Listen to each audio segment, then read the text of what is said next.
वो बृहस्पति के शिष्य थे, तो हम बापूजी के शिष्य हैं। बापूजी कोई असाधारण व्यक्तित्व तो नहीं है, बहुत बड़े व्यक्तित्व हैं। इनका तो महिमा मेरे जैसा व्यक्ति क्या, स्वयं शारदा और ब्रह्मा विष्णु महेश भी गाए महिमा तो गा नहीं सकते हैं, इतने महान है बापूजी। बापूजी ने स्वयं कहा है कि मैं 70वीं बार आया हूं धरती पर, 16 बार पहले आ चुके हैं और 16 बार में 13 बार तो ब्रह्मवेता महापुरुष बनकर आए, लेकिन 3 बार बापूजी ने बताया है। पहली बार बापूजी स्वयं राम जी के गुरु वशिष्ठ के रूप में आए थे। हमारे गुरुदेव राम जी जो समस्त संसार को तारने के लिए जिनका मंदिर बना जन्मभूमि में, उस राम जी के गुरु बनकर त्रेता में वशिष्ठ रूप में बापूजी प्रकट हुए थे। साधु साधु। और दूसरी बार द्वापर में जब भगवान कृष्ण जगत का उद्धार करने आए, तब भगवान कृष्ण भी ढूंढ रहे थे मैं किसको गुरु बनाऊं, क्योंकि मैं मनुष्य रूप में आया हूं। तब बापूजी सांदीपनी रूप में अवतार लिए थे और बापू कृष्ण का उद्धार किया था। जब कलयुग आया, कलयुग में बापूजी जब धर्म का बहुत दुष्प्रचार हो रहा था, उस समय बापूजी बताते हैं कि नानक जी के रूप में पंजाब में जहां सिख संप्रदाय जो चला, महात्मा भगवान के अवतार थे, नानक जी के रूप में बापूजी ने तीसरी बार अवतार लिया था ब्रह्मज्ञानी के रूप में। और ये चौथा अवतार हुआ है, सबसे विलक्षण अवतार है बापूजी का। और इस अवतार की लीलाएं अभी बहुत बाकी हैं। बापूजी का तो अभी जो भी बापूजी ने सेवा कार्य और जितने भी धर्म के कार्य किए हैं, अभी उससे भी बड़े कार्य बापूजी द्वारा संपन्न होने हैं।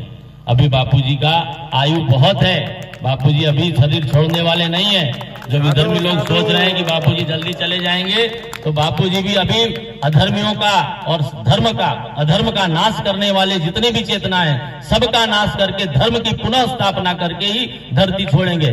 तब तक बापूजी शरीर छोड़ने वाले नहीं है। जय। तो बापूजी को तो जो अभी वहां के माननीय जेलर साहब हैं, उनके तुकाराम जी ने हमको बताया था, तो वो जेलर साहब के गुरुदेव जब आए तो उन्होंने उनको दंडवत प्रणाम किया बापूजी को, और बताया कि बापूजी की आयु, उन्होंने हस्तरेखा विशेषज्ञ थे, उन्होंने जब बापूजी की हस्तरेखा देखी तो बापूजी बोले बापूजी आपकी तो अभी 137 वर्ष आयु है, आप तो 137 वर्ष अभी धरती पर रहेंगे। बापूजी मुस्कुरा दिए, कुछ नहीं बोले। तो बापूजी को समझना सबके बस की बात नहीं है। बापूजी अथाह है, अगम्य है, और बापूजी तो लीला कर रहे हैं। एकांतवास की लीला जो है बापूजी ने सर्वप्रथम कह दी थी। मैं 2006 में एक साधक को लेकर गया था दीक्षा दिलाने के लिए, और मेरा संकल्प था स्वयं का कि मैं जिस दिन दीक्षा लूंगा वापस घर लौटकर नहीं आऊंगा।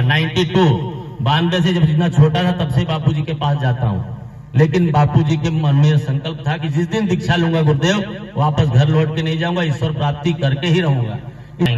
हम और आप उतना ही कर पाएंगे जो गुरुदेव ने हमको आज्ञा दी है। गुरुदेव ने हमें आज्ञा दी है कि सेवा करो और साधना करो। सेवा क्या करनी है, जो गुरु का ज्ञान है वो घर घर तक पहुंचाना है। हम लोग आज एकत्रित सेवा के उपलक्ष्य में हुए माला पूजन का निमित्त बनाकर हमारा है कि घर घर बापू के संदेश को पहुंचाना है हम सबको। और वो सेवा, वो संदेश कैसे